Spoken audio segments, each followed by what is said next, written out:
Hoy en el Congreso se va a aprobar la reforma del cómputo de las pensiones. Van a tener el apoyo suficiente, el apoyo mayoritario, pero no el respaldo de la oposición. Manuel. Sí, el Gobierno cuenta ya con los votos de sus socios de coalición, de Unidas Podemos, los 13 de Esquerra, los 5 de Bildu, los votos del PDeCAT, Más País y Compromís y también el PNV. PP, Vox y Ciudadanos y BNG van a votar en contra. Desde el PP dicen que no pueden apoyar un decreto que perjudica el empleo y no asegura la sostenibilidad del sistema. La promesa del Gobierno es tramitar este decreto ley como proyecto de ley para dar la posibilidad de introducir cambios vía enmienda. Gracias, Manuel. Vamos a recordar esas dos posibilidades que surgen de esta reforma del cómputo de las pensiones para los futuros pensionistas. El punto clave, Miriam, de esta reforma de las pensiones es ese cómputo que hasta ahora era de 25 años y que a partir de ahora podrá ser opcional el quedarse con esos 25 años o, en este caso, pasar a 29 años teniendo la opción de quitar los 2 años de peor cotización, es decir, quedándose con los 27 mejores años de cotización. Aunque, en este caso, la Seguridad Social de manera automática hará la opción que sea mejor para cada uno de los pensionistas. La fecha de inicio prevista sería en 2027, aunque se haría de manera progresiva durante los 12 años siguientes. Y también otra de las principales novedades sería ese límite mínimo de las pensiones, que estaría establecido en 8.614 euros sin cónyuge a su cargo y 10.048 euros con cónyuge a su cargo. Estos serían los principales puntos de esta reforma de las pensiones. Miriam. Gracias, Nerea. Álvaro, hoy va a ver la luz, como decimos, con ese respaldo mayoritario, pero con la oposición en contra. Claro, yo... dos premisas previas.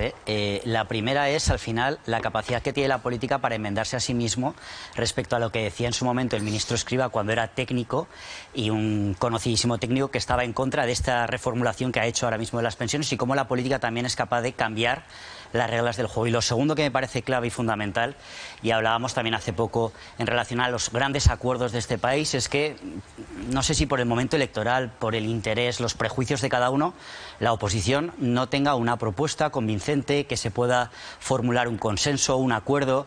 Sucede lo mismo con el toma y daca que tiene siempre, si los sindicatos contra la patronal, ahora toca el gobierno contra toda la oposición en bloque.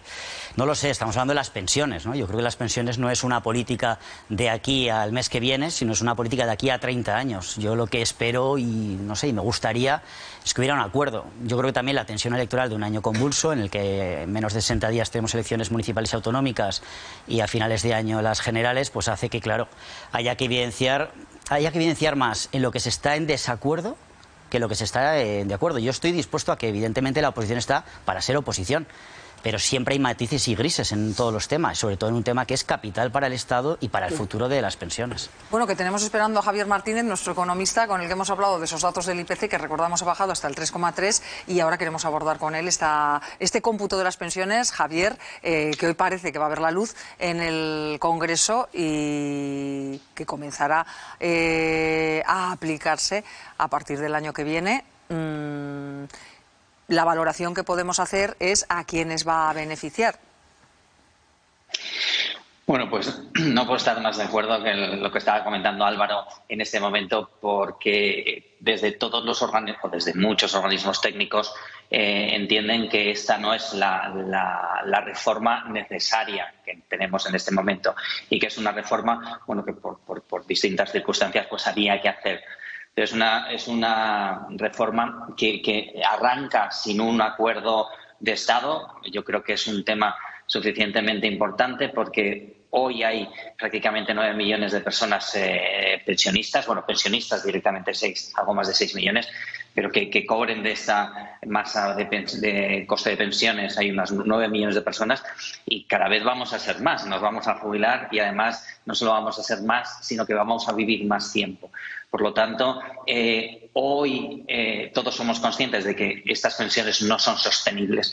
Por sostenibles entenderíamos de una manera sencilla, y es que las cotizaciones paguen las pensiones. Y está claro que no. De hecho, este año pues aproximadamente se necesitarán unos 38.000, casi 39.000 millones de euros más que sobre los 150.000 millones más o menos que se generan vía cotizaciones. Está claro que hay un déficit, que hay una necesidad que se pasa con transferencias públicas de casi un cuarto, es decir, 3/4 partes están pagadas, pero ya una 1/4 parte no está pagada. Por lo tanto, yo creo que eso es la situación en la que estamos, y eso, para empezar, pues necesitaría primero, efectivamente, un acuerdo de Estado, es decir, vamos a ponernos a solucionarlo, y para empezar un diagnóstico correcto necesitamos estar todos en la misma página, porque esto es, y como decía Álvaro, el problema debería ser un problema técnico, es que primero analicemos lo que hay, veamos esta sostenibilidad, y después ya habrá medidas, y muchas medidas serán políticas, pero sobre todo tenemos que conseguir que los que en este momento estamos cotizando, pues queramos cotizar. Y para que queramos cotizar tenemos que tener claro que nosotros vamos a cobrar pensiones, que las personas que están ahora cobran pensiones y que ese sistema es sostenible. Yo creo que no hay más que salir a la calle y si preguntásemos, pues veríamos que la gente lo pone en duda, y eso hace que no motive a ser cotizante, y por lo tanto pues todos los problemas que a partir de ahí vienen. Por tanto, ¿quieres decir que esta reforma o no es viable o es insuficiente? Sí, desde mi punto de vista es insuficiente. Es insuficiente porque prácticamente todos los organismos técnicos, como decías, desde FEDEA, IREF, el Banco de España, el artículo que salía ayer en el Financial Times, que decía que estas pensiones, que estas modificaciones lo van a pagar los jóvenes de España, pues no dan solución a todo esto. Nerea estaba haciendo el resumen de más o menos las modificaciones, pero estamos viendo que es una reforma a larguísimo plazo, en el que ya la reforma plantea nuevas reformas. Ya en el 2025 pues puede haber revisiones, y AIREF volverá a opinar entonces sobre cómo va hasta entonces. Y por lo tanto, a larguísimo plazo, pues las medidas pueden funcionar o no, pero cuando realmente tenemos problemas es a muy corto plazo, y entre otros, como estamos viendo, llevamos 13 años seguidos, continuados, de déficit, incrementándose este déficit creciente, y por lo tanto yo creo que la solución es una solución que requiere pues muchos más, primero, como decíamos, que todos estemos de acuerdo, y segundo, medidas mucho más profundas que estas pequeñas modificaciones, pues bien, desde incremento de bases hasta alargamiento de periodos de cotización. Pues Javier Martínez, muchas gracias por haber arrojado luz en este jueves, en el programa Aquí y Ahora. Un saludo. Muchísimas gracias a vosotros. Jorge, rapidito. Bueno, pues yo difiero del economista y difiero de Álvaro. Yo creo que evidentemente es necesario un diagnóstico técnico para evaluar el futuro de las pensiones, pero las pensiones son política. Son política porque detrás de que el sistema público de pensiones se deteriore y no funcione, hay importantes intereses económicos, ¿no? Y yo creo que esta reforma está bien encaminada. Que sea suficiente o no, eso lo verá el tiempo, ¿no? Porque es verdad que es difícil de predecir cuál va a ser la evolución exacta de la economía en los próximos años y décadas y de nuestro mercado laboral. Pero yo creo que lo importante de esta reforma es que pone el foco en reforzar el sistema público de pensiones, incrementando los ingresos de la seguridad social, en lugar de recortarlo, como ha ocurrido con las últimas reformas de pensiones de los gobiernos anteriores al actual, ¿no? Y no olvidemos que esta reforma ha sido avalada por los ojos de Europa. Que no aprueba cualquier cosa, ¿no? Y que era una condición indispensable para seguir recibiendo fondos de reconstrucción. Evidentemente, lo que le falta a esta reforma es mayor transversalidad, un pacto de Estado.